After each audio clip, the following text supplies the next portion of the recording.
الطاف حسین کے گرد کون سا جال بنا گیا ہے؟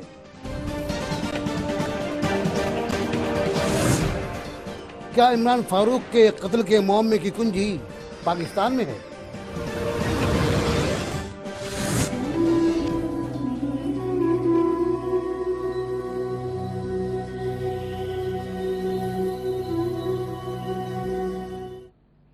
مسئلہ بلوچستان کا اور معاملہ طالبان سے مذاکرات کا۔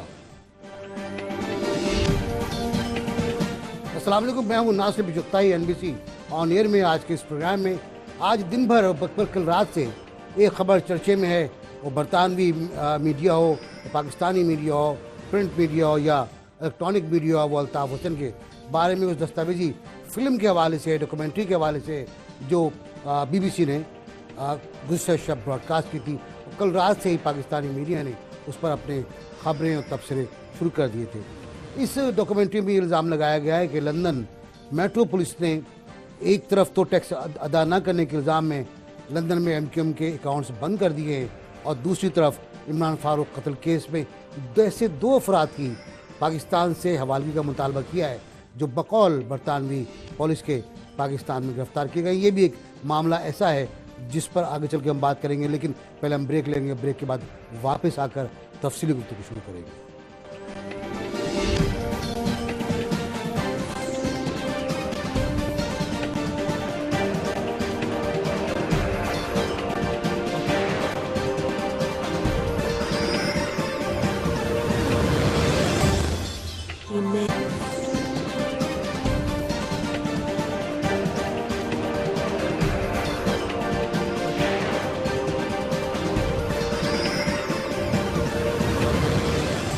ویلکم بیک جی۔ ہم جس طرح میں نے آپ کو عرض کیا کہ ہم آج بات کریں گے لندن میں اس ڈاکومنٹری کے بارے میں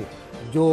لندن کے UK کے TV چینل نے نشر کی الطاف حسین کے بارے میں، جس میں مختلف حقائق یا الزامات کو سامنے لایا گیا۔ دیکھنا یہ کہ کتنے جھوٹے ہیں، کتنے سچے ہیں، ان میں کتنا گہرائی ہے اور کتنا سطحی انداز ہے۔ اس کے ساتھ ساتھ ہم بات یہ بھی کریں گے کہ بلوچستان میں کیا ہو رہا ہے کہ آج پرائم منسٹر صاحب وہاں گئے اور آرمی چیف بھی وہاں موجود تھے، اور ساتھ ساتھ یہ خطرناک خبریں بھی آئیں، غم سے آلودہ خبریں بھی آئیں کہ خضدار میں 13 افراد کی ایسی لاشیں ملی ہیں جو مسخ ہیں۔ پھر ہم یہ بھی دیکھیں گے کہ طالبان کس طرف جا رہے ہیں، اور یہ بھی دیکھیں گے، کوشش کریں گے ہم کہ طالبان سے رابطے کے لیے جو کمیٹی قائم کی گئی ہے وہ کہاں تک پہنچی ہے، کہیں پہنچی، یہ بھی بات چیت کر رہی ہے۔ لیکن پہلے میں بات کروں گا اس بارے میں کہ لندن میٹروپولیٹن پولیس نے کیا کیا بتایا ہے BBC کو، ڈاکومنٹری میں کیا کچھ آیا ہے، اور اس بارے میں ہمارے پاس جو رپورٹ ہے پہلے میں وہ دکھاؤں گا آپ کو۔ یہ رپورٹ یہ فرمان ہے کہ BBC کی رپورٹ کیا ہے اور واقعات کیا ہے۔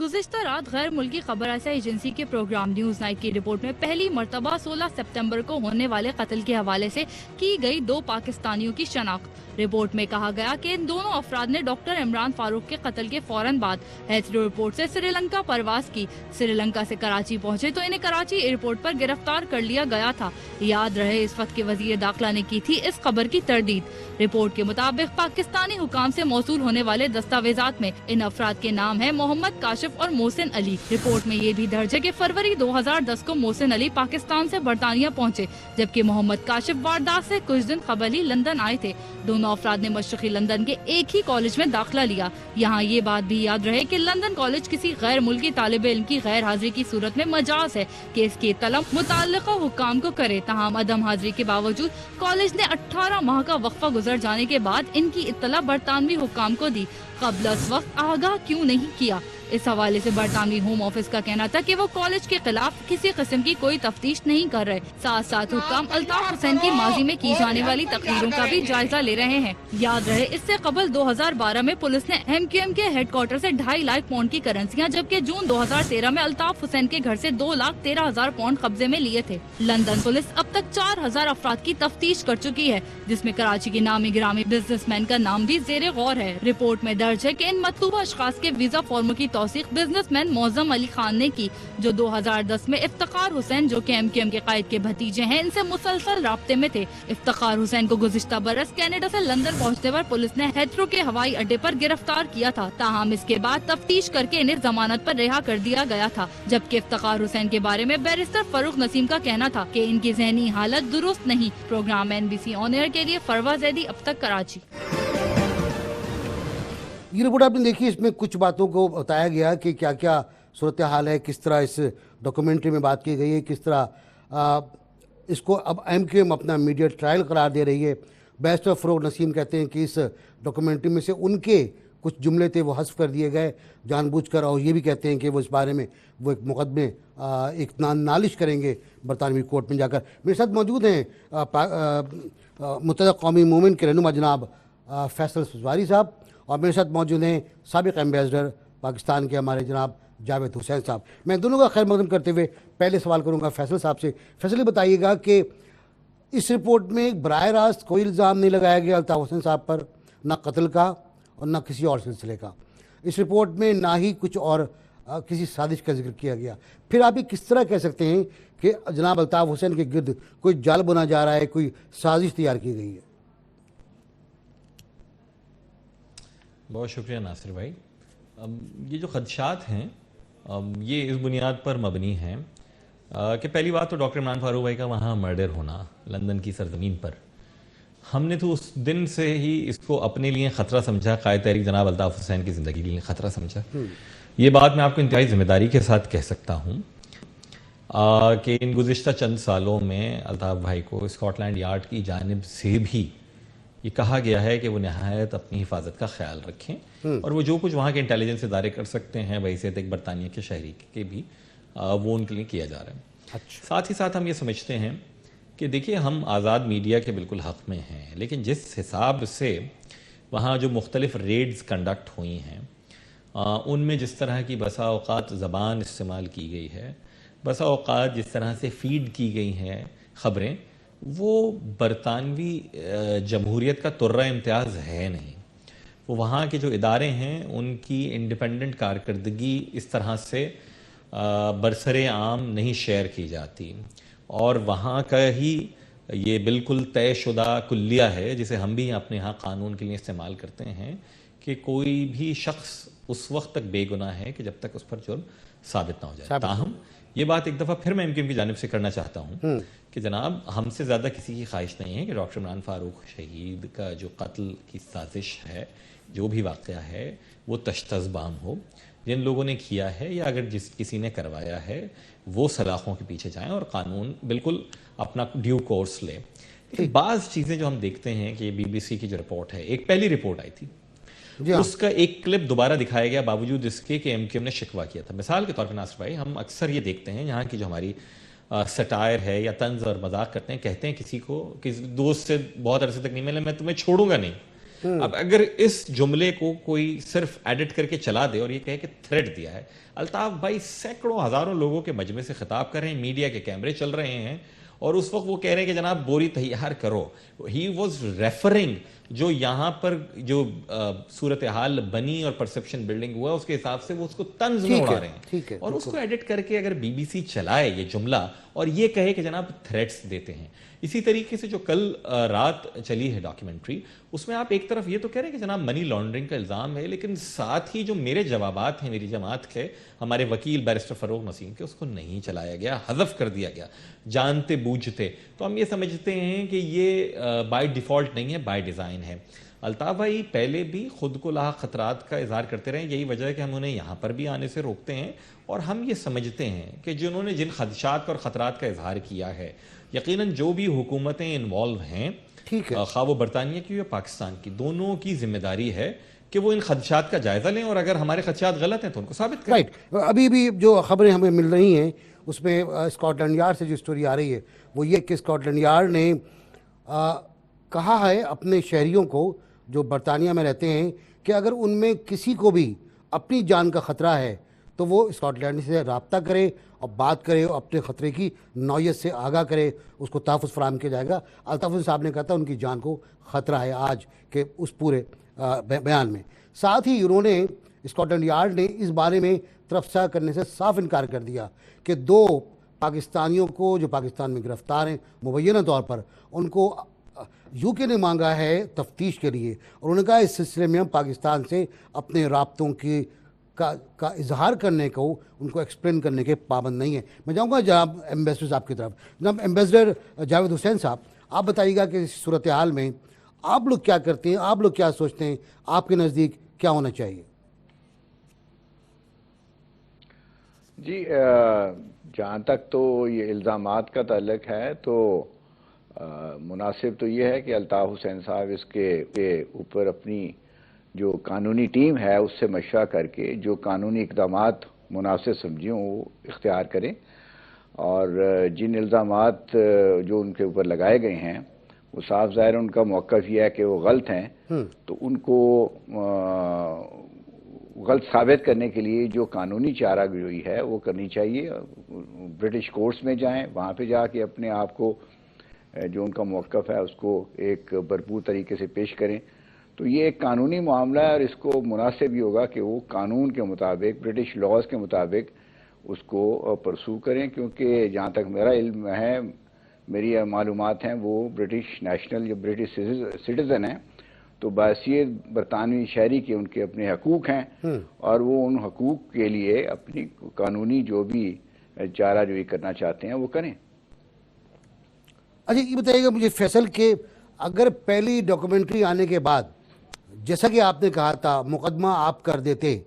تو آج یہ دوسری ڈاکومنٹری نہیں آتی؟ نہیں، ایسا نہیں ہے ناصر بھائی، آپ بھی جانتے ہیں بی بی سی کو۔ میرے خیال میں یہ میں ضرور کہوں گا کہ یہ جو دوسری ڈاکیومنٹری ہے اس میں ایم کیو ایم کے حوالے سے اتنی غیر ذمہ داری نہیں ہے، غیر ذمہ داری، لیکن اتنی زیادہ نہیں ہے جتنی پہلی والی میں تھی۔ ہاں بالکل، اور ہم نے شکایات کی، ہم نے ان کے ایڈیٹوریل بورڈ سے رابطہ کیا، اور وہ ہم نے اپنے نکات پیش کیے کہ جو بالکل بیس لیس قسم کی، کسی بھی آدمی کو سڑک پہ کھڑا کر کے اس سے آپ الزام لگوا دیجئے۔ آپ کے علم میں ہے، ایک ہسٹری ہے، ایم کیو ایم سے لوگ نکالے بھی گئے، ایم کیو ایم سے لوگ خارج بھی کیے گئے، ایم کیو ایم کے لوگوں کو انٹیلیجنس ایجنسیز نے پیٹرنائز بھی کیا، یہاں کی اسٹیبلشمنٹ نے ہمارے خلاف جھوٹے سچے مقدمات بنائے، گھڑے برطانیہ کو فراہم کیے۔ تو ایک لانگ لسٹ ہے، اس میں سے کوئی بھی ایک رقعہ نکال کے، اب جیسے یہ جو ڈاکیومنٹری اس میں دیکھیں نا، اس میں غیر ذمہ داری جو میں کہہ رہا ہوں، یہ کہا کہ جناب الطاف حسین صاحب پر 13 سے زیادہ قتل کے مقدمات ہیں۔ میں نہایت رسپانسبلٹی کے ساتھ کہتا ہوں ان پر ایک بھی مقدمہ نہیں ہے۔ جو مقدمات تھے وہ ڈیو کورس آف لاء کے تحت وہ بری ہو گئے، وہ بھی جھوٹے تھے لیکن ان میں بھی بری ہو گئے۔ لیکن اگر اتنے جید صحافی بھی مختلف لوگوں کی فیڈ کی ہوئی نیوز کے اوپر چلیں گے اور ریسرچ نہیں کریں گے تو پھر میں غیر ذمہ داری کا بڑا جسٹیفائڈ شکوہ کر سکتا ہوں۔ فیصل، میں ایک سوال کرنا چاہوں گا، بہت پریسائز سوال، کہ کیا پریشر ہے جناب الطاف حسین صاحب کے اوپر جو انہوں نے کہا کہ میں جھکنے اور میں بکنے کے لیے تیار نہیں ہوں، جبکہ اسکاٹ لینڈ، آپ نے بھی کہا اسکاٹ لینڈ بھی کہتی ہے کہ ہم ان کو تحفظ فراہم کر رہے ہیں اور وہ تحفظ کرنے کے لیے تیار ہیں؟ دیکھیں، پریشرز تو ناصر بھائی آج سے نہیں ہیں، پچھلی کئی دہائیوں سے ہیں ان کے اوپر، کیونکہ میں انہیں کہتا ہوں he is the odd man of Pakistani politics, کہ ایک 25 سالہ نوجوان نے سیاست اس طرح سے شروع کی کہ وہ کہے کہ جناب میں لبرل سیاست کروں گا، میں ملائیت کے خلاف بات کروں گا، میں فوج کی سپریمیسی جو ہے حکومتوں کے حوالے سے ان کے خلاف بھی بات کروں گا، وہ یہ کہیں کہ جناب یہاں شیعہ سنی اتحاد ہو، نام نہاد جہادیزم کا خاتمہ ہو، ایگریکلچر انکم ٹیکس لگے، لینڈ ریفارمز ہوں، پروونشل اٹانومی دی جائے جیسے بانیان پاکستان نے وعدہ کیا تھا۔ آپ ہی کہہ رہے ہیں کہ ان چیزوں کے خلاف ہیں تو یو کے والے تو ہیں، وہ تو ان کے خلاف نہیں، میں یہ کہہ رہا ہوں، تو اس لیے پریشر تو رہے ٹھیک ٹھاک، اور وہ ابھی بھی ہیں۔ اب صورتحال یہ ہے کہ میں زیادہ الیبریٹ تو نہیں کر پاؤں گا اس وقت کہ کیا قائد الطاف حسین کے ذہن میں ہے اور سب کچھ ہے، لیکن میں یہ ضرور کہنا چاہتا ہوں کہ ہم سب کو انتہائی ذمہ داری کا مظاہرہ کرنا چاہیے، خاص کر 2014 آنورڈز۔ یہ خطہ جن تبدیلیوں کا سامنا کرنے جا رہا ہے، آج ہم کہتے ہیں کہ جناب ہم انتہا پسندوں کے خلاف ایک جنگ کا آغاز کیا چاہتے ہیں، مذاکرات جو ہو رہے ہیں وہ تو اللہ ہی جانے کیا ہوگا، خواہش یہی ہے کہ امن آ جائے، لیکن کس طور آئے گا ہم، یہ مجھے بھی پتا ہے اور آپ کو بھی پتا ہے۔ اس میں ایم کیو ایم میں سمجھتا ہوں کہ انتہائی منفرد آواز ہے پاکستان کو ایک لبرل ملک بنانے کے لیے. اور آپ نے دیکھا کہ کل بھی ہم نے مختلف سٹینڈ لیا ہے. اس لیے الطاف بھائی کے حوالے سے چیزوں کو, کیونکہ ایم کیو ایم کی آواز الطاف بھائی کی آواز ہے, میں تو کسی ایم کیو ایم کو نہیں جانتا جو الطاف بھائی سے ہٹ کر ہو یا رہی ہو, وہ اس کے نظریات اور رہیں گے. فیصل سرٹنلی بالکل no M Q M minus Altaf Hussain, یہ تو مطلب کوئی ہے نہیں نا. ہی is the ideologue, he is the founder leader, وہ تو نظریاتی قائد ہیں. تو میرے خیال میں اس لیے چیزوں میں احتیاط کی ضرورت ہے ان کے حوالے سے بھی, اور ذمہ داری کی ضرورت ہے. یہ میں آپ کے پروگرام میں ایک دفعہ پھر کہوں, قائد تحریک جناب الطاف حسین نے یو کے کی سرزمین ہو یا پاکستان کی, کوئی قانون نہ توڑا تھا, نہ توڑا ہے, اور نہ توڑیں گے. ہم ہر طرح کی تحقیقات جو بھی کیسز ہیں ہم اس پہ تعاون کرتے آئے ہیں اور کرتے رہیں گے. لیکن جہاں ہمیں یہ لگے گا کہ کوئی ہمیں ڈسکریمنیٹ کرنے کی کوشش کر رہا ہے تو ہم ایز اے سیاسی جماعت اپنا پولیٹیکل رائٹ استعمال کریں گے. ایک سوال میں کرنا چاہوں گا فیصل, وقت ذرا کم ہو جائے گا, کہ یہ 2 افراد جن کا نام لیا جا رہا ہے اس کیس کے اندر, کیا آپ ان کو ڈسون کرتے ہیں؟ نہیں, ہمارے قطعاً علم میں نہیں اس طرح کے 2 لوگوں کو, پہلی بات تو. اور دوسری بات یہ کہ اگر برطانیہ کو مطلوب ہیں وہ پاکستان کے حکام سے ہی رابطہ کرے گا, ہم سے تو نہیں کریں گے. اور اگر وہ کہتے ہیں گرفتار ہیں, یہ تو مجھے قصہ مطلب ایک بڑا ہی فنڈڈ قسم کا اخبار ہے جو کہ ٹیبلوئڈ ہی ہے, سمجھ لیں ہے صبح کا, لیکن پاکستان کا ایک اردو کا, تو اس نے بھی یہ سٹوری چھاپی تھی اور تقریباً سال بھر پہلے, اور وہاں سے مجھے لگتا ہے کہ لفٹ کی گئی ہے. ہم یہ سمجھتے ہیں, دیکھیں پہلی بات بہت ذمہ داری کے ساتھ میں کہہ رہا ہوں کہ پہلی بات تو اس طرح کے 2 لوگ جو اس جرم میں ملوث رہے ہوں, ایم کیو ایم نہ جانتی ہے, نہ ان سے ان کا کوئی تعلق ہے. پلس اگر فیصل سبزواری بھی کل کوئی جرم کریں تو M Q M has nothing to do with that until and unless M Q M اس کی سرپرستی کرے اور پیٹرنائز کرے. میں نے اگر کوئی جرم کیا ہے مجھے بالکل اس جرم کی سزا دی جائے. ایم کیو ایم کسی قانونی چارہ جوئی میں حائل نہیں آئے گی. ٹھیک,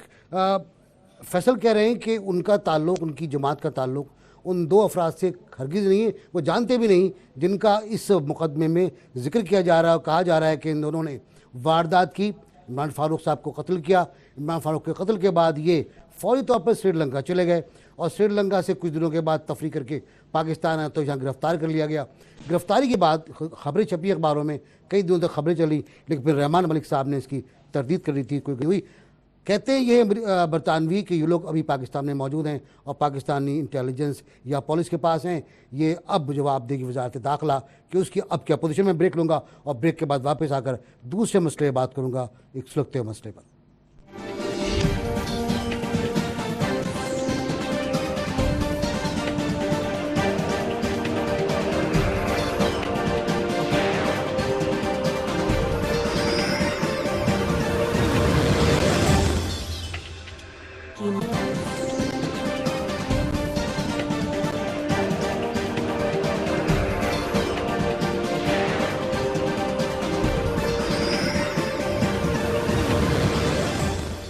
ہم اب بات کریں گے اب بلوچستان کے بارے میں, جہاں آج پرائم منسٹر تشریف لے گئے, جہاں انہوں نے کئی میٹنگز کو پریزائڈ کیا. آرمی چیف بھی ساتھ ساتھ تھے, کور کمانڈر بھی تھے, وزراء بھی تھے, وزیر اعلیٰ بھی تھے, اور انہوں نے ان ڈیپتھ جائزہ لیا صورتحال کا. ساتھ ہی ساتھ اس بارے میں بات غل ہوئی ہوگی یقیناً کہ خزدار میں جو لاشیں ملی ہیں, مسعود لاشیں, وہ کیا معاملہ ہے, وہ کہاں سے آئی ہیں, وہ کون کس نے مارا ہے, وہ کون اٹھا کر ان کو لے گیا تھا, اور کیوں یہ اجتماعی قتل ہوا ہے. تو پرائم منسٹر نے اس بارے میں بات کی. میں جاؤں گا سیدھا بلوچستان کوئٹہ میں اپنے ساتھی جناب نور اللہ پاس. مکتی صاحب السلام علیکم. مکتی صاحب بتائیے گا کہ آج کیا معاملات رہے, کیا ہوا آج؟ دیکھیں, آج وزیر اعظم میاں نواز شریف یہاں پر کوئٹہ ایک روزہ دورے پر تشریف لائے تھے. تو سب سے پہلے انہوں نے شہداء کی جو یادگار ہے اس پر پھول چڑھائے. اس کے بعد کمانڈر صدرن کمانڈ کے آفس میں ان کو امن و امان کے حوالے سے جو ہے بریفنگ دی گئی. یہ بتائیں کچھ فیصلہ وغیرہ ہوا؟ تو باتیں آ چکی ہیں, کوئی فیصلہ ہوا, کوئی حکمت عملی تیار ہوئی نہیں؟ دیکھیں, انہوں نے یہاں پر ایک صرف جو بات کی جو بڑی اہم ہے, انہوں نے کہا کہ جو بلوچستان میں امن و امان کے حوالے سے سیاسی جو صوبائی سطح پر ایک کمیٹی قائم کی جائے گی جو مصالحت کو آگے بڑھائے گی. یہ ایک نئی بات سامنے آئی ہے, لیکن یہاں پر آج انہوں نے چونکہ میڈیا سے بھی ملنے سے تقریباً اوائڈ کیا. میڈیا ان کے ساتھ ساتھ تھا لیکن وہ انہوں نے میڈیا سے وہ نہیں ملے. یہ ایک نئی چیز سامنے آئی ہے ان کی. جی ٹھیک ہے. اچھا, کچھ خزدار کے بارے میں بات ہوئی جو لاشوں کا مسئلہ ہے. دیکھیں خوزدار کے بارے میں تو وزیر اعلیٰ بلوچستان نے یہ کہہ دیا ہے کہ ہم نے ڈی این اے ٹیسٹ کے لیے جو ہے وہ میڈیکل کی ٹیمیں وہاں پر روانہ کیا کر اطلاعات دی ہیں ہیں، مفتی اس صاحب؟ کے بعد ہی کیا معلوم اطلاعات ہیں ہو آپ کے پاس کہ کیا ہوا ہوگا؟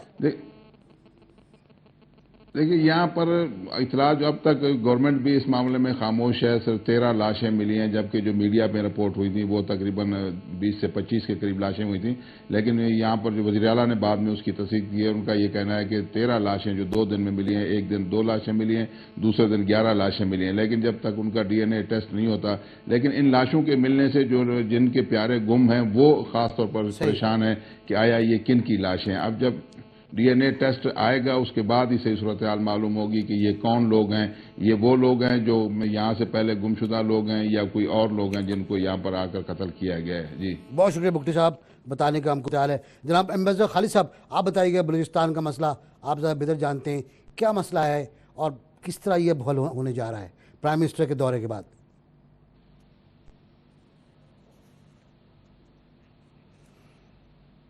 جی خالد صاحب، جی جاوید صاحب، میں جاوید جی جاوید صاحب، وہ جی میں کچھ عرض کروں گا کہ ہم سب کو معلوم ہے کہ بلوچستان کے جو مسائل ہیں ان کی پیچھے ایک بڑا ایک ماضی ہے جس کو سمجھنے کی ضرورت ہے۔ وہاں پہ جو بلوچ لوگ ہیں ان کی سیاسی اور معاشی طور پہ جو پرانے زمانے میں استحصال کیا گیا ہے، یہ اس گریونسز کے نتیجے میں وہاں پہ ایک انسرجنسی کی فضا قائم جی بالکل ٹھیک۔ اب اس کو حل کرنے کے لیے 2 قسم کے اقدامات لینے کی ضرورت ہے۔ ایک تو سیاسی اور معاشی میدان میں جو ان کی جائز گریونسز ہیں ان کو دور کرنا چاہیے، اور میری تو توقع اور اکثروں کی توقع تھی کہ جو موجودہ وہاں پہ حکومت ہے بلوچستان میں، صوبائی حکومت، ان کے جو وزیر اعلیٰ ہیں وہ ایک بڑی اچھی قیادت وہاں فراہم کر رہے ہیں، اور آہستہ آہستہ وہ جو سیاسی اور معاشی وہاں پہ جو گریونسز ہیں ان کو دور کرنے میں کامیاب ہوں گے۔ اس کے ساتھ ساتھ جو فورن فنڈیڈ یا فورن ایڈڈ ایک وہاں پہ انسرجنسی ہے، جو وہاں پہ باہر سے لوگ ٹرین ہو کے انسرجنسی کے واقعات کر رہے ہیں، ان کے اوپر بھی قابو پانے کی ضرورت ہے، اور اس میدان میں بھی ہمارے جو دفاعی ادارے ہیں ان کو، ہماری وہاں پہ جو سیاسی ادارے ہیں، جو صوبائی حکومت ہے اور مرکزی ادارے ہیں، ان کو آپس میں مل کر ایک حکمت عملی ایسی اپنانی چاہیے جو مؤثر ہو اور جس سے اس انسرجنسی پہ قابو پانے میں مدد ہو۔ لیکن اس میں سیاسی جو ایلیمنٹ ہے اس کو سب سے میرا خیال میں زیادہ توجہ اس کے اوپر دینی چاہیے، اس کو زیادہ پرائرٹی دینی چاہیے۔ بہت شکریہ آپ کا ایمبیسڈر جاوید صاحب ہمارے ساتھ رہنے کا۔ یہ بتائیے گا آپ کہ بلوچستان میں جو منظرنامہ بن رہا ہے، پرائم منسٹر بھی گئے ہیں، بہت اعلیٰ سطح پر میٹنگز کی ہیں فوج سے بھی اور چیف منسٹر سے بھی، کچھ آپ کو لگ رہا ہے کہ مصالحت کی طرف جا رہے ہیں یہ، یا معاملات اور کھل رہے ہیں؟ ناصر بھائی، خواہش ہماری یہی ہے کہ مصالحت کی جانب جائیں، جس کو ہم انسرجنسی کہہ رہے ہیں اور مان رہے ہیں، لیکن کوئی تو وجہ ہوگی کہ وہ جو بلوچ ہیں لوگ، وہ کہتے ہیں کہ نہ انہیں ان کے وسائل پر حق دیا گیا، جو ان کے نمائندے رہے انہوں نے زیادتی کی، وہ پنجاب کو اور وفاق پاکستان کو اور پاکستان کی آرمی کو، اسٹیبلشمنٹ کو کہتے ہیں کہ جناب یہ سارے کے سارے انہوں نے ہمارے ساتھ زیادتی کی ہے۔ تو کیا یہ اچھا ہو کہ پہلے ان کی بات سن لی جائے، بجائے اس کے کہ سینکڑوں میل دور سے بیٹھ کر ان کے فیصلے کیے جائیں اور پھر یہ طے کر لیا جائے کہ وہ اب تو فیصل ان کے پاس ان کا اپنا چیف منسٹر ہے، بہت چیف منسٹر بھی قوم پرست ہیں۔ ہاں، شاید پہلی دفعہ ہی ان کے پاس کوئی ایسے چیف منسٹر ہیں جن سے وہ ریلیٹ کر سکتے ہیں، لیکن یہ جو مسائل ہیں یہ تھوڑے گنجلک ہیں۔ ناصر بھائی، آپ کے علم میں ہے کہ معدنی وسائل سے لے کر دیگر وسائل تک یہ سارے کے سارے جو وفاق سے ہی کنٹرول ہوتے آئے ہیں۔ 18ویں ترمیم ہوئی ضرور، لیکن صوبائی خود مختاری میں ہم اتنا آگے نہیں بڑھ سکے کہ جتنے بانیان پاکستان نے وعدہ کیا تھا، قائد اعظم محمد علی جناح نے 1940 میں بھی، اور اس کے بعد جو کچھ وعدہ کیا تھا وطن عزیز کے لیے، جو خواب دیکھا تھا، اس حساب سے تو نہیں ہے یہاں پر صوبائی خود مختاری۔ فیصل آپ خواہش ہماری یہی ہے فیصل کہ مسئلہ طے ایک لمحہ ہو، رکیے گا، انسانی حقوق کی پاسداری ہو، میں آپ کو اجتماعی ایک خبریں نہ جملہ ملیں۔ سناتا ہوں وزیر اعلیٰ بلوچستان کا، لاشوں کے بارے میں، پھر میں بات کرتا ہوں آپ سے۔ میری آئی جی اور ہوم سیکرٹری صاحب کو جو اس ایشو پہ ہم نے بلایا تھا وہ یہ تھا کہ 13 لاشیں ہیں، اور میں میڈیا کے سامنے بالکل آپ کو فرینکلی کہتا ہوں کہ ہم اس کو بالکل ٹرانسپیرنٹ رکھیں گے، اور جو قانونی طریقہ کار ہے فرض کر ان تمام لاشوں کی ہمیں کوئی میڈیکل بورڈز بنا رہے ہیں، وہ میڈیکل بورڈ جا کے ان کی جو ہے نا ڈی این اے کی ٹیسٹ کر لے گی، اور کوئی بھی چیز ہم عوام سے نہیں چھپائیں گے۔ اچھا، ابھی جو معاملات ہیں فیصل سوزواری صاحب، یہ کتنا خراب کریں گے ماحول کو؟ یقیناً یہ ماحول جو ہے اس سے تلخ ہی ہوگا،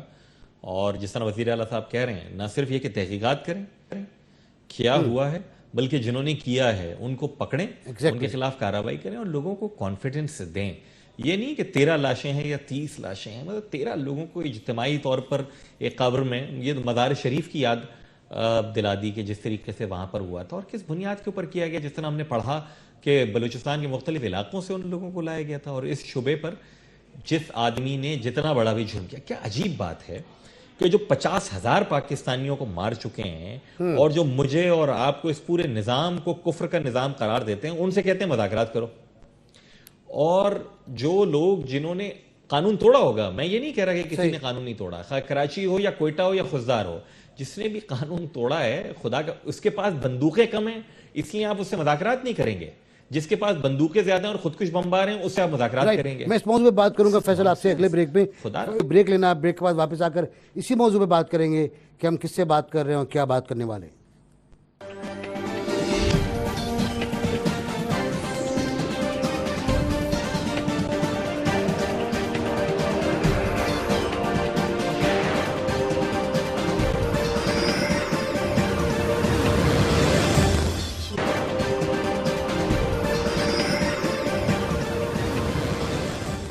ویلکم بیک جی، ہمارے ساتھ موجود ہیں جناب فیصل سوزواری صاحب، اور ہمیں جوائن کرنے والے ہیں جناب رحیم اللہ یوسفزئی صاحب طالبان کے حوالے سے۔ میرا ایک سوال باقی ہے، ادھار رہ گیا فیصل کے اوپر، کہ فیصل، رابطہ کمیٹی نے کراچی میں تو خاصا کام کر لیا، پریس کانفرنس کر لی، لیکن کیا لندن میں بھی رابطہ کمیٹی کوئی پریس کانفرنس کرنے والی ہے؟ کیا وہاں کوئی ورژن دیا جائے گا یا وہاں کوئی پروٹیسٹ کیا جائے گا؟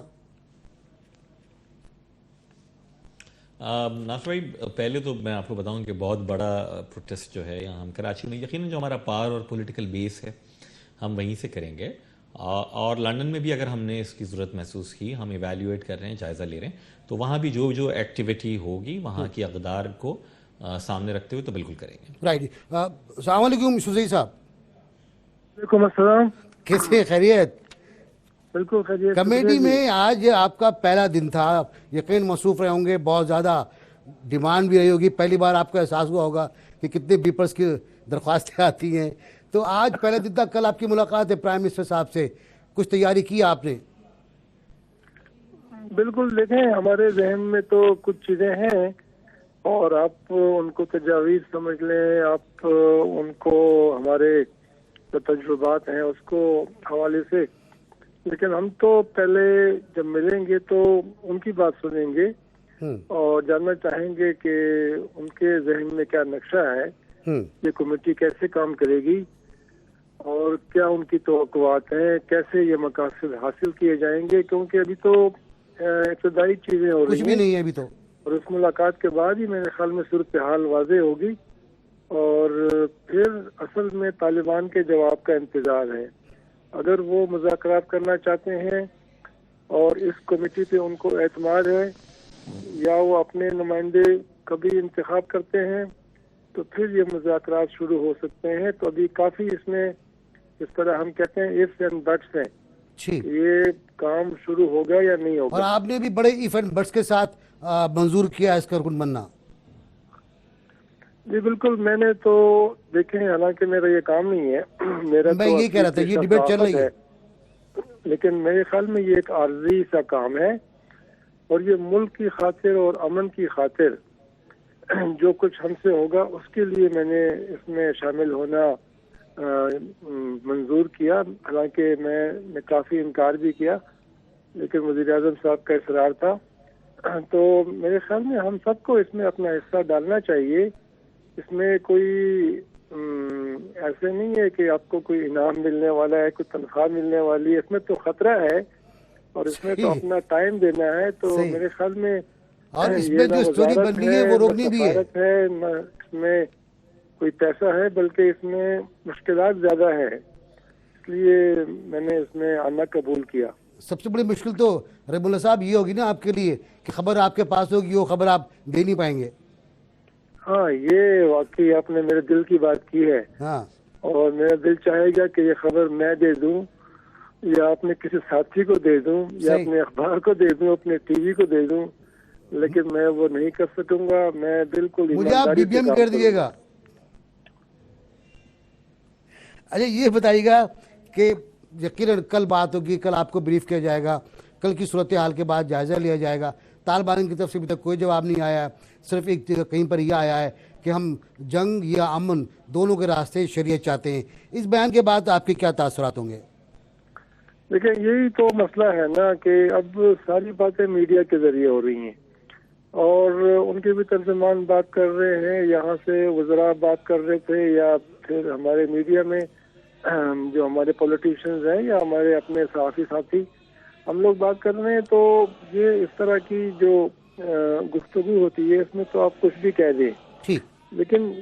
ذمہ داری سے گفتگو وہ ہوگی جب آپ کسی کی نمائندگی کریں گے اور سامنے مل کر بیٹھیں گے، تو وہاں پر پھر یہ احساس ہوگا کہ بھائی ابھی اصل بات پہ آئیں، آپ کیا چاہتے ہیں اور حکومت کیا چاہتی ہے۔ ٹھیک، تو میرے خیال میں یہ اس لیے ضروری ہے کم از کم ایک بار کوشش کر لیں، مل بیٹھیں آمنے سامنے، اور یہ کیونکہ میرے خیال میں کافی اس سے غلط فہمیاں پیدا ہو رہی ہیں۔ اب اگر طالبان کا یہ بیان ان کی شورا کا بیان ہے یا ترجمان کا بیان ہے، یہ پالیسی بیان ہے، یہ حکومت پہ دباؤ ڈالنے کا بیان ہے، اس کے بارے میں ہم کچھ نہیں کہہ سکتے۔ اس لیے میرے خیال میں کافی وضاحتیں پہلے کرنی پڑیں گی، اس کے بعد بات چیت شروع ہوگی۔ ٹھیک، بہت شکریہ آپ کا رحیم اللہ صاحب، ہمارے ساتھ بہت مصروف تھے آپ، اور آپ نے ٹائم نکالا۔ کچھ باتیں ان کی مجھ سے ہو چکی تھیں اس سے پہلے۔